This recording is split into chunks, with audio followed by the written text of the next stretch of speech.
Have you ever wondered what would happen if a Hashira were to become a demon? Just how powerful would they become, and which Upper Moon rank would they claim? Well, to find that out, we're giving all the Hashiras a rank from Upper Moon 1 to Upper Moon 6, based on how their powers might evolve as a demon. Plus, stick around to the end, because we've got a few bonus characters you won't want to miss. For starters, let's start with Mitsuri Kanroji. Mitsuri, also known as the Love Hashira, was born with an extraordinary body that gives her explosive strength and speed. Her muscle density is said to be 8 times higher than that of an average person, powering the raw force behind her every move. Combine that with her incredible flexibility, and her sword becomes like a whip, so impossibly fast that even elite demons struggle to track her strikes. Add in her near limitless stamina, and it's no wonder she can trade blows with monsters like Upper Moon 4 or even Muzan. So if Mitsuri were to turn into a demon, her already superhuman power and agility would skyrocket. She'd also gain rapid regeneration, healing wounds in mere seconds. For a note, regeneration is a standard perk among all the demons, so unless there's something unusual as we move forward, we won't linger on it every time. As for her blood demon art, it would likely be an evolved form of her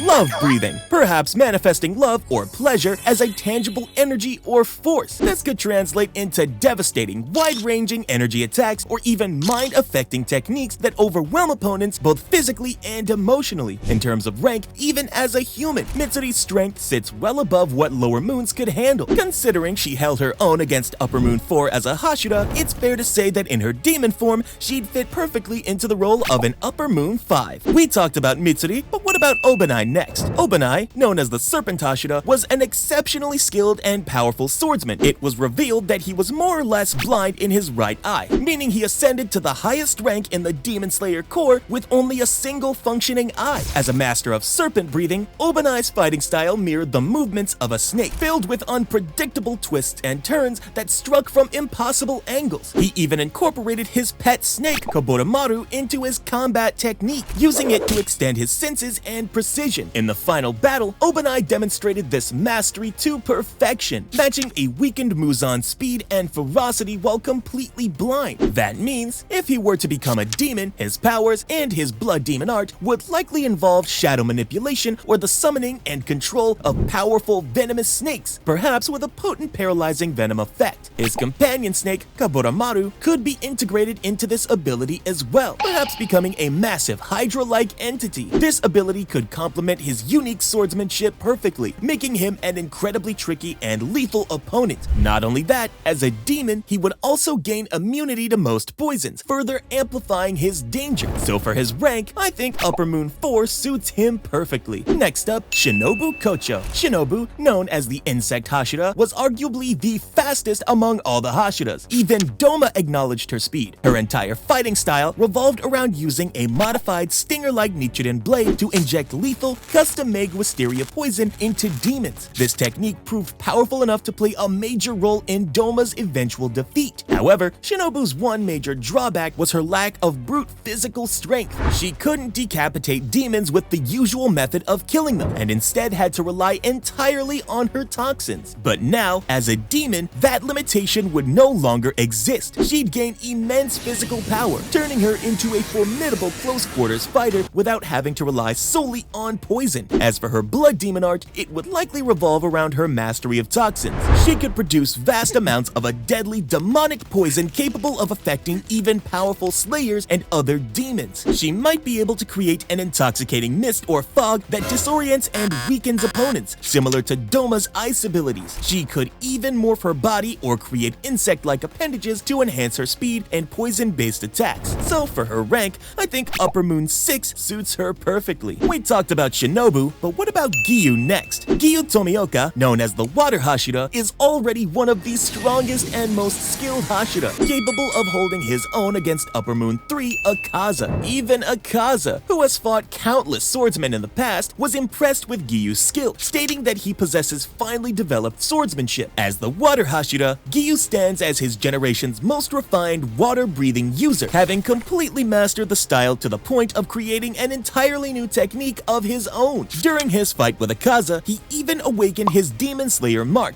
granting him incredible boosts in speed, power, and focus. So, how strong would Giyu be if he became a demon? Firstly, his speed and strength, though already at the top tier of human limits, would be amplified to demonic levels, allowing him to outpace even marked Hashira in their human forms. As for his blood demon art, it would likely manifest as ice manipulation, perfectly reflecting his cool, detached personality. By merging his ability with his water-breathing techniques, he could form devastating ice constructs, freeze his surroundings, and dominate the battlefield with precision and control. He could even integrate his water-breathing forms, including the dead calm and the constant flux, with his blood demon art, creating a seamless, fluid fighting style that's both defensive and overwhelmingly offensive. Considering all that, I'd place Giyu at Upper Moon 3. Now, if you are enjoying this video so far, like and hype this video, subscribe to the channel, and let's keep going. Next up, Kanae Kocho. Kanae, also known as the Flower Hashira, was the elder sister of Shinobu Kocho and the adoptive older sister of Kanao Tsuyuri. Unlike Shinobu, Kanae wielded a standard Nichiren blade and possessed the physical strength required to decapitate demons. Her flower-breathing style emphasized agility, elegance, and multi-hit attacks, although not much is known about her. But what we do know is that Kanae was incredibly strong. She fought Doma and managed to hold out until sunrise, a feat comparable to Rengoku's legendary battle against Akaza. Even if Doma wasn't fighting at full strength, Kanae's endurance and skill were truly remarkable. Now, if she were to become a demon, her powers and blood demon art would likely center around floral or plant manipulation, granting her both offensive and defensive versatility through control of her surroundings. She could create mesmerizing illusions of flower petals to disorient her foes or summon wisteria-based plants to trap, weaken, and drain their life force. So, I think Kanae easily deserves the rank of Upper Moon 5. Now we have Kyojuro Rengoku. Rengoku, also known as the Flame Hashira, possessed complete mastery over the flame-breathing style, a technique passed down through his family. He could use all 9 forms, including the powerful 9th form, Rengoku, a technique capable of generating immense heat and causing massive destruction. He was strong enough to fight on equal footing with Upper Moon 3 Akaza, even managing to deflect his lightning-fast attacks. Akaza himself acknowledged Rengoku's incredible talent and potential, stating that he was close to reaching the realm of the highest. Now, if he were to become a demon, his flame breathing would evolve into a demonic corrupted version, allowing him to control and manipulate actual fire. He could produce inextinguishable hellfire that burns with intense heat, capable of incinerating almost anything, and even slowing down the regeneration of other demons or opponents. Through his blood demon art, Rengoku could summon massive flame constructs like fire dragons or phoenix-like creatures, overwhelming his enemies with sheer heat and power. Not only that, his existing flame-breathing forms would merge with his blood demon art, creating attacks that are both visually stunning and immensely destructive. The 9th form, Rengoku, in his demon form, would likely transform into a catastrophic, multi-directional inferno, engulfing everything in its blazing wrath. So for him, I'd easily place Rengoku at Upper Moon 2. Next up, Tengen Uzui. Tengen Uzui, also known as the Sound Hashira, wields a self-created breathing style derived from thunder breathing. He fights using 2 massive chained Nichiren cleavers along with small anti-demon bombs, creating explosive and unpredictable combat patterns.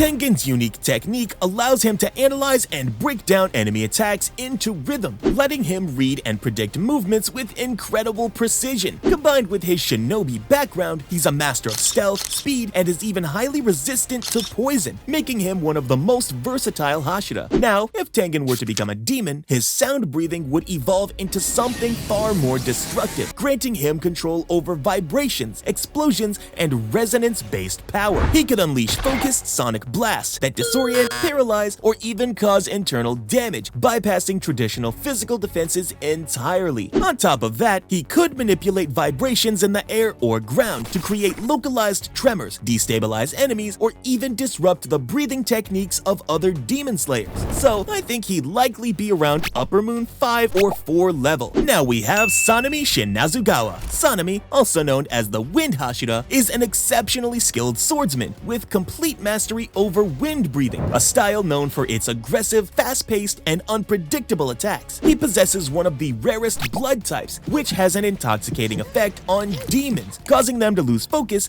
and become sluggish or even drunk, giving him a major advantage in battle. On top of that, he has top-tier physical abilities, capable of keeping pace with Upper Moon 1 Kokushibo and enduring massive amounts of damage during the final battle against Muzan. Now, if Sanemi were to become a demon, he'd be an absolute monster. Why? Because his natural aggression and killer instincts would be amplified by his demonic nature, turning him into a relentless, high-level combatant who thrives on the thrill of battle. As for his blood demon art, it would likely grant him complete control over wind and air pressure. He could generate destructive gales and cyclones, capable of tearing apart both his enemies and the battlefield itself, creating a constant state of chaos. He might even weaponize his own blood, forming whips or razor-sharp projectiles that not only deal heavy physical damage, but also inflict his intoxicating blood effect on contact, instantly weakening his opponents. So for him, I will be placing him at Upper Moon 3. Next up, Muichiro Tokiro. Muichiro Tokiro, also known as the Mist Hashira, is a generational prodigy, having achieved the rank of Hashira in an astonishing 2 months after picking up a sword. That alone speaks volumes about his talent, but it doesn't stop there. Muichiro was also the first Hashira to awaken his Demon Slayer mark, showcasing just how far his potential truly reached. Even Kokushibo, the Upper Moon One himself, was deeply impressed by Muichiro's strength and the incredible speed at which he rose through the ranks. He even viewed Muichiro as a potential ally, believing that if he ever became a demon, he'd grow to be far more powerful than he ever was as a human. So, how strong would he actually become if that happened? As a mist-breathing user, his blood demon art would naturally revolve around illusion, deception, and control. He could amplify the ethereal qualities of his mist-breathing's final form, creating multiple afterimages and illusions to completely distort his opponent's perception of reality and his true position. Within his mist domain, he could even strip his enemies of one or more senses, leaving them blind, disoriented, and completely vulnerable, while attacking from any direction without ever revealing his true location. So, considering all of this, I'd place Muichiro at Upper Moon 4. Next we have Gyomei Himejima. Gyomei Himejima, also known as the Stone Hashira, is the strongest Hashira in the entire Demon Slayer Corps. His raw physical strength is said to be unmatched. Despite being blind, he compensates with an extraordinary sense of hearing and a unique sixth sense, similar to the transparent world or selfless state, allowing him to read his surroundings and opponents with flawless precision. Not only that, but Gyomei was able to fight Upper Moon 1 Kokushibo on equal footing, and even after that, he still had the stamina and willpower to face Muzan in the final battle. Now, if Gyomei were to become a demon, his already immense strength and durability would skyrocket to godlike levels. He'd be able to crush opponents with a single strike and endure attacks that would obliterate even Upper Moons. And the wild part? As a human, he was blind, but as a demon with regeneration, he'd regain his sight, becoming even more powerful than ever. Well, this is the only guy on the entire list whose blood demon art and demon abilities would differ completely from his breathing style. His blood demon art would be based purely on his immense physical strength, granting him the power to manipulate gravity itself. He could increase the gravity around his opponents, pinning them to the ground and making them completely unable to move. On top of that, he could manipulate the earth beneath him, creating stone spikes, massive golems, or impenetrable defenses in an instant, almost like earthbending in Avatar. Honestly, there's nothing more to say here. This guy goes straight to Upper Moon 1. Now it's time for some bonus characters, ones who weren't Hashira but definitely had the potential to reach that level, and those are Tanjiro, Inosuke, and Zenitsu. Let's start with Tanjiro first. Tanjiro is the sole successor to the original and most powerful breathing style, sun breathing, also known as the Hinokami Kagura. And when he became a demon in the final chapters, he was the only demon who managed to conquer the sun, apart from Nezuko, of course. His blood demon art would almost certainly be a demonic version of sun breathing, allowing him to produce real potent hellfire that incinerates anything it touches. On top of that, his speed, strength, and regeneration would far surpass any other demon, even Muzan himself. So honestly, no matter how you look at it, this guy deserves a category of his own. That's why Tanjiro stands at Demon King level. Next is Inosuke. Inosuke is a self-taught genius of the blade, raised by boars in the mountains. He developed his own breathing style known as beast breathing, a self-created form derived from wind breathing. This style mimics the movements, instincts, and senses of wild animals, especially boars, bears, and wolves. He also possesses an incredibly sharp sense of touch and vibration, allowing him to detect even the slightest movements around him. This ability, known as spatial awareness, acts as a form of danger detection detection and battlefield perception that rivals the advanced sensory abilities of other top fighters. Now, if Inosuke were to become a demon, he would truly be a